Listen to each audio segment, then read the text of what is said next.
Hi అండి. Mister ruthless husband part 10. New York నగరంలోని ఒక భారీ అపార్ట్మెంట్ లో అరణ్య అడుగుపెట్టాడు. అతని వెనకాలే లేనా అనే అమ్మాయి కూడా లోపలికి వచ్చింది. అరణ్య ముఖమంతా ఆనందంతో వెలిగిపోతుంది. కానీ లేనా మాత్రం ఏదో తెలియని దిగులతో నిశ్శబ్దంగా ఉంది. ఇద్దరు లిఫ్ట్ లోకి ఎక్కగానే అరణ్య ఉత్సాహంగా లేనా వైపుకు చూసి ఇంగ్లీష్ లో అన్నాడు.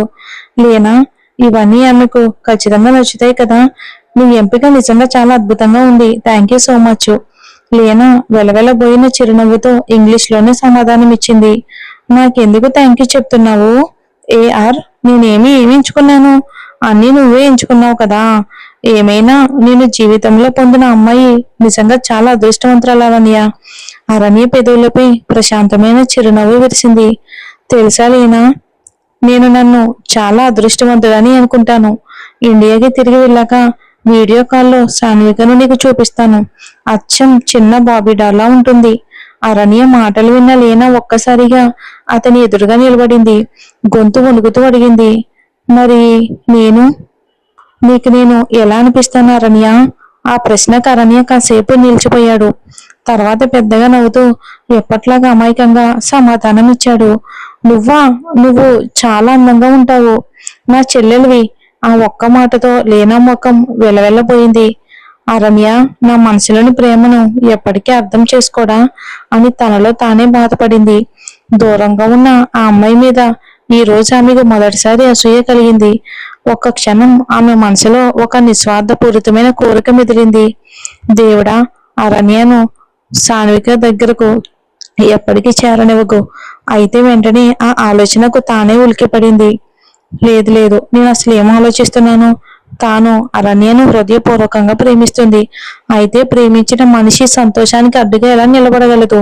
ఆమె మళ్ళీ అరణ్య వైపుకు చూసింది. అతని కళ్ళల్లో ముఖంలో మెరుస్తున్న ఆనందాన్ని చూసి ఆమె హృదయం కరిగిపోయింది. అరణ్య ఆమె పొరుగింటి వాడు. కాలక్రమేణా ఎన్నోసార్లు కలుసుకోవటంతో ఇద్దరు మంచి ఫ్రెండ్స్ అయ్యారు. అరణ్య మాత్రం ఎప్పుడూ లేనాను తను చెల్లెలుగానే చూశాడు, ఒక మంచి స్నేహితురాలిగా. కానీ లేనా, ఆమె మాత్రం తన హృదయంలో నిశ్శబ్దంగా ఒక ప్రేమను ఎన్నో ఏళ్లుగా దాచుకుంది. మొదటి నుంచే అరణ్య హృదయం ఇంకొక అమ్మాయి కోసమే కొట్టుకుంటుందని ఆమెకు తెలుసు. అయినా అంత అందమైన మంచితనం నిండిన అబ్బాయిని ప్రేమించకుండా ఏ అమ్మాయి ఉండగలదు? లేనా మెల్లగా తన కళ్ళల్లో వచ్చిన కన్నీటిని తుడుచుకుంది. తర్వాత మళ్ళీ దేవుణ్ణి మనసారా ప్రార్థించింది. దేవుడా, అరణ్య తన మనసు ప్రాణం పెట్టి ప్రేమించిన ఆ అమ్మాయిని జీవిత భాగస్వామిగా పొందాలి. నా ప్రేమ అసంపూర్ణంగా మిగిలిపోయినా పర్వాలేదు. నాకు ఎలాంటి బాధ లేదు. ఆమె ప్రేమ అలాగే ఆమె హృదయ గర్భంలోనే నిశ్శబ్దంగా దాగి ఉండిపోవాలి. అరణ్య సంతోషంగా ఉంటే చాలు దేవుడా, అదే నా ఆనందమని లేనా భావించింది. కానీ ఈ జన్మలో మాత్రం ఇంకెవరిని ప్రేమించడం తన వల్ల కాదని ఆమెకు అర్థమైపోయింది. అప్పటికే లిఫ్ట్ తలుపు తెరుచుకుంది. తన ఆలోచనల నుంచి బయటికి వచ్చిన లేనా మనసులోని భావాలన్నిటినీ దాచిపెట్టి అరణ్యతో కలిసి బయటికి నడిచింది బాధగా. లేనా ఫ్లాట్ అరణ్య ఫ్లాట్ కి ఎదురుగానే ఉంది. లోపలికి వెళ్లే ముందు అరణ్య ఆమెను చూసి చిరునవ్వుతో అడిగాడు, ఏ లేనా, ఒక కప్పు కాఫీ తాగుదామా? లేనా చిన్నగా నవ్వుతూ తలూపింది. ఈ రోజు వద్దరణ్య, చాలా నిద్ర వస్తుంది. ఇంకో రోజు తప్పకుండా. సరే, ప్రాబ్లం లేదు, బాయ్ అని చెప్పి లేనా తన ఫ్లాట్ లోకి వెళ్ళిపోయింది. అరణ్య తన తలుపు తాళం తీసి లోపలికి అడుగు పెట్టగానే ఒక్కసారిగా ఏదో అతని మీదకి ఎగిరిపడింది. అది గమనించిన అరణ్య పెదవులపై వెంటనే ముసిముసి నవ్వు వేసింది. చూద్దాం మరి. వదిన, రాత్రి గదిని ఎంత అందంగా అలంకరించారో చూసారా? మీది గదంతా తిరుగుతూ ఉత్సాహంగా అంది. సాన్విక ఒకసారి గది అంతా నిశ్చింతంగా చూసింది. గది మొత్తం గులాబీ పూలతో ఎంతో అందంగా అలంకరించబడి ఉంది. మంచంపై కూడా గులాబీ రేకులతో పెద్ద హృదయ ఆకారం తయారు చేశారు. ఆ హృదయం మధ్యలో పెద్ద అక్షరాలతో సాన్విక విక్రమ్ అని గులాబీ రేకులతో రాశారు. ఆ దృశ్యాన్ని చూసి సాన్విక కొన్ని క్షణాలు నిశ్శబ్దంగా ఉండిపోయింది. తర్వాత నెమ్మదిగా ముందుకు వెళ్లి తన పేరు మీద అమర్చిన గులాబీ రేకులన్నిటినీ గుప్పిట్లోకి తీసుకుని ఒక్క ఊపిరితో గాల్లోకి ఎగరేసింది. అది చూసి మిది ఒక్కసారిగా బాధకి గురయింది. వదిన, ఎందుకు ఇలా చేస్తున్నారు? సాన్విక తనలో తానే గొనుక్కుంటూ అంది. విడిచిపెట్టేశాను. సాన్విక ఎప్పటికీ విక్రమ్తో కలిసి ఉండదు మిది. ఏదో ఒకరోజు ఈ ఇంటిని విడిచి వెళ్లాల్సింది. అందుకే ముందుగానే నన్ను నేను విముక్తి చేసుకున్నాను. ఏమన్నారు అని మిది మళ్ళీ అడగగానే సాన్విక ఒక్కసారిగా తేరుకుంది. వెంటనే తన మాట మార్చుతూ అంది, అదేం కాదు, నా కంటికి ముళ్ళు గుచ్చుకుంటున్నట్టుగా అనిపించింది. ఇక్కడ ఎక్కడ నాకు పూలు కనిపించడం లేదు మీది, ముళ్ళే కనిపిస్తున్నాయి. అందుకే తాకి చూశాను నిజంగా ముళ్ళు ఉన్నాయేమో అని. మీది ఏమీ మాట్లాడలేకపోయింది. ఏం చెప్పగలదు? వయసులోనూ బంధంలోనూ తను చాలా చిన్నది. ఇలాంటి విషయాల్లో మాట్లాడే హక్కు తనకి లేదని భావించి మౌనంగా నిలిచిపోయింది. అంతలో ఇంట్లో నుంచి మరికొందరు బంధువులు నవ్వుకుంటూ సరదాగా ఆట పట్టిస్తూ గదిలోకి వచ్చారు. ఫోటోగ్రాఫర్ కూడా ఇంకొన్ని ఫోటోలు తీయడానికి లోపలికైతే అడుగుపెట్టాడు. అన్ని సంప్రదాయ కార్యక్రమాలు పూర్తవగానే పెద్దమ్మ ఒక గ్లాస్ పాలు చేతిలో పట్టుకుని గదిలోకి వచ్చింది. అక్కడ ఉన్న వారందరి వైపుకు చూసి చిరునవ్వుతో ఇలా అంది, సరే అందరూ తమ తమ గదుల్లోకి వెళ్ళండి, చాలా రాత్రి అయింది, ఇక బయటికి వెళ్ళండి. ఎవరు వెళ్ళాలని అనుకోకపోయినా పెద్దమ్మ గట్టిగా చెప్పడంతో అందరూ తప్పనిసరిగా గది నుంచి బయటికి వెళ్ళిపోయారు. పెద్దమ్మ మంచం వైపుకి చూసింది. ఆకాశం నీలం రంగు బెనారసి చీర కట్టుకుని పూల ఆభరణాలతో అలంకరించుకుని మంచంపై కూర్చున్న సాన్వికని చూసి ఆమె కళ్ళల్లో ఆనందం మెరిసింది. ఆ క్షణంలో సాన్వికని చూస్తూ ఉంటే స్వర్గం నుంచి పొరపాటున భూమిపైకి దిగి వచ్చిన అప్సరసలా అనిపించింది. పెద్దమ్మ ప్రేమగా ఆమె గెడ్డం పట్టుకుని నుదుటిపై ముద్దు పెట్టి అంది, సాన్విక, నువ్వు ఈ రోజు ఎంత అందంగా ఉన్నావో తెలుసా? ఎవరి దిష్టి కూడా నీ మీద పడకూడదు. సాన్విక మాత్రం ఒక్క మాట కూడా మాట్లాడలేదు. విగ్రహంలా నిశ్శబ్దంగా అలాగే కూర్చొని ఉంది. పెద్దమ్మ పాల గ్లాసుని ఆమె చేతిలో పెట్టి ఇలా అంది, విక్రమ్ వచ్చాక ఈ పాలు అతనికి ఇవ్వమ్మా, సరేనా? సాన్విక మౌనంగా తలూపింది. వెళ్లే ముందు పెద్దమ్మ మరొకసారి ఆమె తలపై ప్రేమగా చేయి వేసి నిమిరి గది నుంచి బయటికి వెళ్ళిపోయింది. గదిలో ఇప్పుడు సాన్విక ఒకతే ఉంది. ఆమె మోకాళ్ళు మడిచి వాటిపై ముఖాన్ని ఆనించి నిశ్శబ్దంగా కూర్చుంది. గడియారం రాత్రి 1 గంట చూపిస్తుంది. ఇప్పటికీ విక్రమ్ గదిలోకి రాలేదు. సాన్విక నెమ్మదిగా ఒక ఊపిరి తీసుకుంది. ఆమెకు ముందే తెలుసు విక్రమ్ ఈ రాత్రికి రాడని. కానీ నిజంగానే అతను రాడా? మరికి తర్వాత ఏం జరుగుతుంది? వస్తే ఏం జరుగుతుంది చూద్దాం. అమావాస్య చీకటి ముసుగులో కప్పుకున్న ఆకాశాన్ని చీల్చుకుంటూ చంద్రుడు ఎంతో కష్టపడి తన వెన్నెలను భూమిపై చల్లుతున్నాడు. ఆ తెల్లని చంద్రకాంతిని కిటికీ గుండా చూస్తూ శాన్విక సైలెంట్ గా ఉంది. రాత్రి 1 గంట దాటింది. కానీ ఆమె కళ్ళకు మాత్రం నిద్ర రావట్లేదు.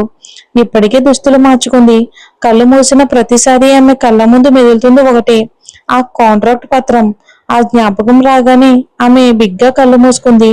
2 కన్నీటి బొట్లు నెమ్మదిగా చెంపలపై జారిపోయాయి. చిన్నప్పుడు ఆడుకున్న బొమ్మల పెళ్లిళ్ళు గుర్తొచ్చాయి. అప్పుడు బొమ్మలను తన ఇష్టానుసారం కదిలించేది తానే. కానీ ఈ రోజు తానే ఎవరి చేతిలోనూ బొమ్మగా మారిపోయింది. పెళ్లి గురించి ఆమె ఎన్ని అందమైన కలలు కంది. ఒక్క ప్రేమతో నిండిన ఇల్లు, ఆప్యాయత కలకల్లాడే సంసారం. ఆ కలలన్నీ నిజమయ్యాయి అనుకుంది. కానీ దక్కింది మాత్రం ముళ్లతో నిండిన సంసారం. గది మొత్తం పూల పరిమళంతో నిండిపోయి ఉంది. ఆ పరిమళం మనసును మత్తెక్కించాల్సింది. కానీ ఆమె మనసును మాత్రం అవి పూలుగా కనిపించలేదు. ప్రతి పువ్వు ఒక ముళ్ళులా గుచ్చుకుంటుంది. అప్పుడే టప్మని తలుపు తెరుచుకున్న శబ్దం వినిపించింది. సాన్విక గుండె ఒక్కసారిగా బలంగా కొట్టుకుంటుంది. విక్రమ్ వచ్చేశాడా అని మనసులో అనుకుంది. ఒకవేళ భర్తగా తన హక్కు కోరితే అని ఆలోచించిన వెంటనే మరో ఆలోచన ఆమె మనసులో మెదిలింది. హే భర్త, ఇది అసలు నిజమైన పెళ్లే కాదుగా, కేవలం ఒక కాంట్రాక్ట్ మాత్రమే. తలుపు తెరిచి విక్రమ్ తూలుతూ గదిలోకి అడుగుపెట్టాడు. గదిలోని లైట్లు వెలిగించిన వెంటనే అక్కడ ఉన్న సాన్వికని చూసి అతని ముఖం కోపంతో ఎర్రబడిపోయింది. ఆమె వైపు అడుగులు వేయగానే సాన్విక వెంటనే వెనక్కి తప్పుకుంది. గట్టిగా అంది, జాగ్రత్త, నన్ను తాకాలని కూడా ప్రయత్నించొద్దు. నేను మీ కాంట్రాక్ట్ భార్యను అనే విషయం మర్చిపోవద్దు. విక్రమ్ ఒక్కసారిగా ఆగిపోయాడు. వెటకారంగా నవ్వుతూ అన్నాడు, విక్రమ్ జీవితంలో ఒక రాత్రి గడపాలి అంటే కూడా ఒక స్థాయి ఉండాలి. మీకు అర్హత లేదు అని చెప్పి కోపంగా తలుపును బలంగా కాలితో తన్ని మూసేశాడు. ఆ శబ్దానికి సాన్విక ఒక్కసారిగా ఉలికిపడింది. అప్పుడే అతని దగ్గర నుంచి మద్యం వాసన బలంగా రావడంతో ఆమెకు అసహ్యం వేసింది. కోపంగా అంది, మీరు మందు తాగారా? అలాంటి స్థితిలో నా ముందుకు వచ్చి మాట్లాడడానికి మీకు సిగ్గుగా అనిపించడం లేదా? విక్రమ్ నిర్లక్ష్యంగా నవ్వాడు. నేను మద్యం తాగాలా వద్దా అది పూర్తిగా నా వ్యక్తిగత విషయం. ఏంటి, నువ్వు నిజంగానే నేను నా భారీగా ఊహించుకోవటం మొదలు పెట్టావా? అంతేకాకుండా ఒక్కసారిగా ఏదో ఆలోచన వచ్చినట్టుగా ఆమె వైపుకు చూసి అన్నాడు, అలా ఉందా? ఏదేమైనా ఇదంతా మీ ఇద్దరి కొత్త ప్లానా? నీ నాన్న ఈ రోజు వచ్చాడు కదా, ఈ సలహా కూడా ఆయనే ఇచ్చాడా? ఆ మాట విన్న క్షణంలోనే సాన్విక కోపంతో విక్రమ్ చొక్కా కాలాలను బిగ్గా పట్టుకుంది. నా నాన్న గురించి మాట్లాడే హక్కు మీకు లేదు. ఇక నుంచి నా ఎదుట నిలబడి ఆయన గురించి ఒక్క మాట కూడా మాట్లాడకండి. ఛీ, మీ నోటి నుంచి వస్తున్న మద్యం వాసన అసహ్యంగా ఉంది. ఆ మాట విన్న విక్రమ్ పెదవులపై వ్యంగ్యమైన చిరునవ్వు మెరిసింది. అతను నెమ్మదిగా సాన్విక దగ్గరకు వచ్చి ఉద్దేశపూర్వకంగానే తన చుట్టూ చేతిని వేసి దగ్గరికి లాక్కున్నాడు. సాన్విక కోపంగా అతన్ని తోసిపోతూ ఉండగా ఒక్కసారిగా ఊహించని సంఘటన జరిగింది. విక్రమ్ ఒక చేతితో ఆమె తలను పట్టుకుని తన వైపుకు లాగి ఆమె పెదవులను తన పెదవులతో బలవంతంగా మూసేశాడు. ఆ ఆకస్మిక చర్యతో సాన్విక ఒక్కసారిగా దిగ్భ్రాంతికి గురైంది. విక్రమ్ ఆమె పెదవులపై బలంగా ఒత్తిడి చేస్తూనే ఉన్నాడు. సాన్విక అతని నుంచి విడిపించుకోవాలని శక్తి మీద ప్రయత్నం చేసింది. కానీ విక్రమ్ మాత్రం ఆమెను ఏమాత్రం విడిచిపెట్టలేదు. ఆమె కళ్ళల్లో నుంచి వరుసగా కన్నీటి బొట్లు జారిపడ్డాయి. కొన్ని క్షణాల తర్వాత విక్రమ్ ఒక్కసారిగా వదిలేశాడు ఆమెను. తన పెదవులను చేతితో తుడుచుకుంటూ పెద్ద పెద్ద అడుగులతో నేరుగా వాష్రూమ్ గది వైపుకి వెళ్ళిపోయాడు. సాన్విక కోపంతో వణుకుతూ గట్టిగా అరిచింది. ఛే, నీచుడివి! మిమ్మల్ని నేను వదిలిపెట్టను విక్రమ్. మీ జీవితాన్ని నేనే నాశనం చేస్తాను. ఛీ అని అంటూనే టేబుల్ పై ఉన్న వాటర్ బాటిల్ తీసుకుని పరిగెత్తుకుంటూ వాష్ బేసిన్ దగ్గరికి వెళ్ళింది. మళ్ళీ మళ్ళీ నోరు పొకిలిస్తూ క్లీన్ చేసుకుంది. ముఖాన్ని కూడా చాలాసార్లు కడుక్కుంది. అయినా ఆమెకి ఏమాత్రం అసహ్యం తగ్గలేదు. ఒళ్ళంతా జగజ్జగా అనిపించింది. కోపంతో తల బరువెక్కిపోయింది. నోరంతా చేదుగా మారిపోయింది. చాలాసేపు ముఖం కడుక్కున్న తర్వాత సాన్విక తిరిగి గదిలోకి వచ్చింది. విక్రమ్తో ఒకే గదిలో ఉండాలన్న ఆలోచనకి ఆమెకు అసహ్యం వేసింది. ఇంత నీచమైన మనిషితో ఎలా ఉండగలను అని మనసులోనే అనుకుంది. కానీ ఈ రాత్రికి ఇంకెక్కడికి వెళ్లే పరిస్థితి లేదు. ఇప్పుడు ఎక్కడ పడుకోవాలో ఆలోచించడం మొదలుపెట్టింది. అతను వచ్చి ఇంకేం గొడవ చేస్తాడు అని ఆ క్షణం అనిపించింది. తర్వాత వెంటనే మరో నిర్ణయం తీసుకుంది. నేను కింద నేలపై పడుకోను. సీరియల్స్ లో చూపించినట్టు సోఫాపై కూడా పడుకోను. ఎవరికైనా ఇబ్బంది ఉంటే అతడే చూసుకోవాలి అని అనుకుని ఇంకేం ఆలోచించకుండా మంచంపై వెళ్లి పడుకుంది. ఇక విక్రమ్ చాలాసేపు చల్లటి నీళ్లతో స్నానం చేసి బయటకు వచ్చాడు. గది మొత్తం పూలు చల్ల చెదురుగా పడి ఉండడం చూసి చిరాగ్గా అనుకున్నాడు. అతనికి తన గది ఎప్పుడు చాలా నీట్ గా క్రమంగా ఉండడం అలవాటు. ఈ పూల అలంకరణ అంతా అతనికి అసలు నచ్చలేదు. మంచంపై పడుకున్న సాన్వికను చూడగానే కోపంగా ఇచ్చాడు. నువ్వు మంచంపై ఎందుకు పడుకున్నావు? సాన్విక మాత్రం అసలు ఒక మాట కూడా మాట్లాడలేదు. ఇక వెనక్కి తిరిగి నిద్రపోతున్నట్టు నటించింది. విక్రమ్ తలను రుద్దుకుంటూ తనలో తానే గొనుక్కున్నాడు. దెయ్యంలాంటి అమ్మాయి నా జీవితాన్ని నాశనం చేసింది. ఇక అప్పుడే నా స్నేహితుడు చెప్పిన ప్రతి మాట కూడా అతని మనసులో మళ్ళీ మళ్ళీ వినిపించింది. అతని కోపం మరింత రగిలిపోయింది. విక్రమ్ భార్య వైపు చూడడానికి ఎవరికైనా సరే ఎలా ధైర్యం వచ్చింది? పైగా సాన్విక కూడా అతనితో చేతులు కలిపింది. ఆ ఆలోచనతోనే అతని కోపం మరింత ఉవ్వెత్తి ఎగిసిపడింది. విక్రమ్ కోపంతో ముఖం ఎర్రబడిపోయింది. ఒక క్షణం కూడా లేట్ చేయకుండా సాన్వికను రెండు చేతులతో ఎత్తుకున్నాడు. ఇక ఆకస్మికంగా అలా జరగడంతో సాన్విక ఉలిక్కిపడి తలడిల్లిపోయింది. ఏం చేస్తున్నారు మీరు అని కోపంగా అడిగింది. విక్రమ్ మాత్రం ఒక్క మాట కూడా మాట్లాడలేదు. పెద్ద పెద్ద అడుగులతో బాల్కనీ వైపుకు వెళ్లి అక్కడ ఉన్న ఇక బీన్ బ్యాగ్ పై ఆమెను ఒక్కసారిగా వదిలేశాడు. బీన్ బ్యాగ్ ఉండడంతో ఆమెకు పెద్దగా గాయం అవ్వలేదు. లేకపోతే నడుముకు బలంగా దెబ్బ తగిలేది. సాన్విక కోపంగా అతని వైపుకు చూసి అరిచింది. మీరెంత అసభ్యంగా ప్రవర్తిస్తున్నారో తెలుసా? వెంటనే విక్రమ్ ఆమె ఎదుట మోకాలపై కూర్చుని ఆమె నోటిపై చెయ్యి పెట్టి మెల్లగా అన్నాడు.